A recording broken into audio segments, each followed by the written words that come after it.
Okay, hello everybody. This is my review of Space Jam: A New Legacy. Um, and before I begin, I should just go over what I thought of the first Space Jam. Um, it's a '90s movie. That's what I can say about it. I mean, I just rewatched it recently, and oh my god, it is so cheesy. It is so drenched in the '90s, but I kind of love it for that.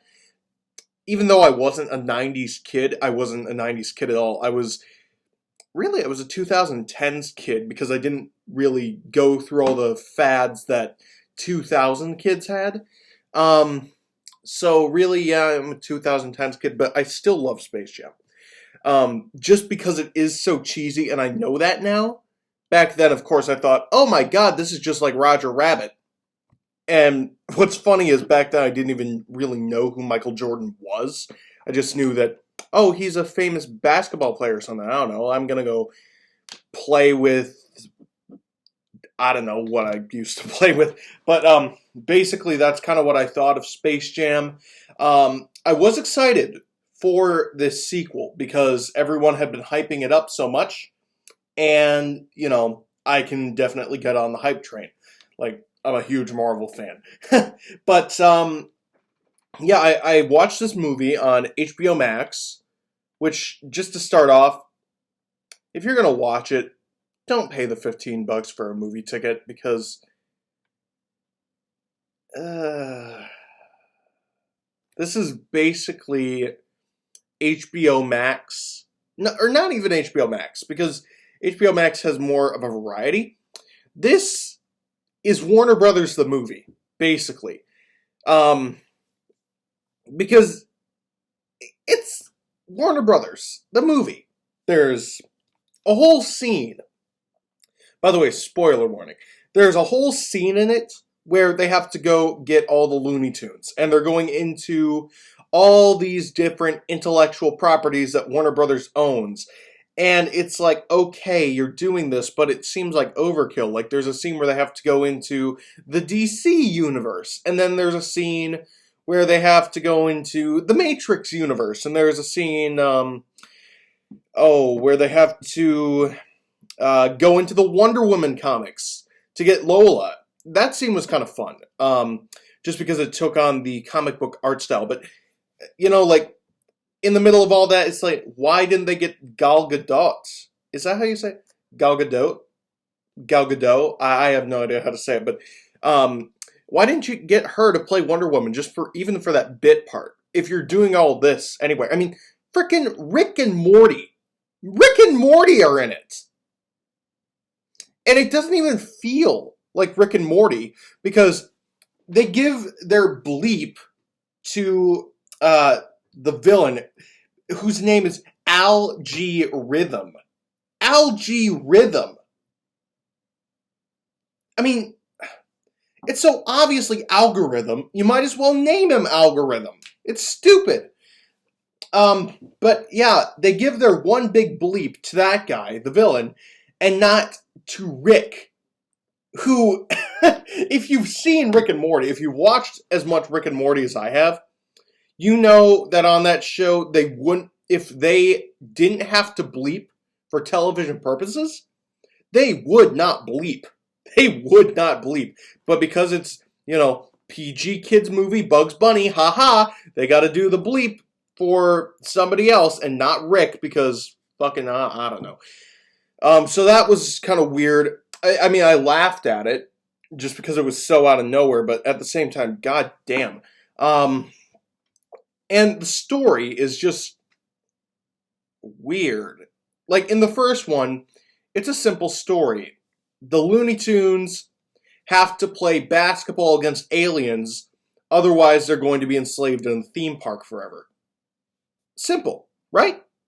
Well, in this one, let me just see if I can go over the story in less than a minute. LeBron James is having problems with his son. His son wants to be a video game designer. His dad wants him to be a basketball player, just like him. So, on a trip to the Warner Brothers studio to unveil this new algorithm that is going to be able to take actors or take people and then digitize them into the movies, so you don't even need a real actor. It's like Final Fantasy, the spirits within. You just, where am I going with this? Oh yes, so they get mad at each other because of course they do. It's a kids' family movie, and they go into the algorithm, and the algorithm,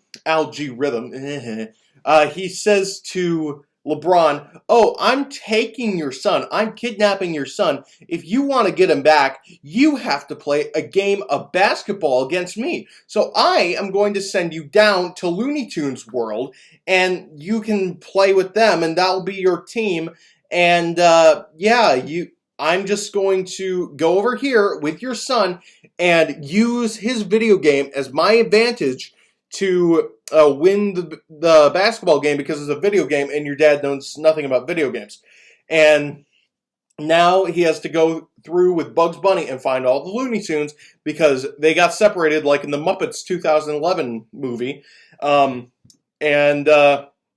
We gotta go through and find them. But oh no, now the son is believing that he is this guy's friend, and they're friends now, but it's not friends. And at the end of the movie, they have this big breakup scene and or coming together scene, and then the algorithm gets mad, and he says, "Oh no, if you guys lose this game, every spectator that's watching it, every Looney Tune, and you are going to be erased, and I'm going to overthrow the internet," or something shitty like that.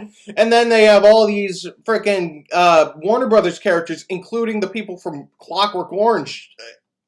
I mean, you cut out fucking Pepe Le Pew, but you put in the people who singing in the rain while raping someone, and it's so stupid.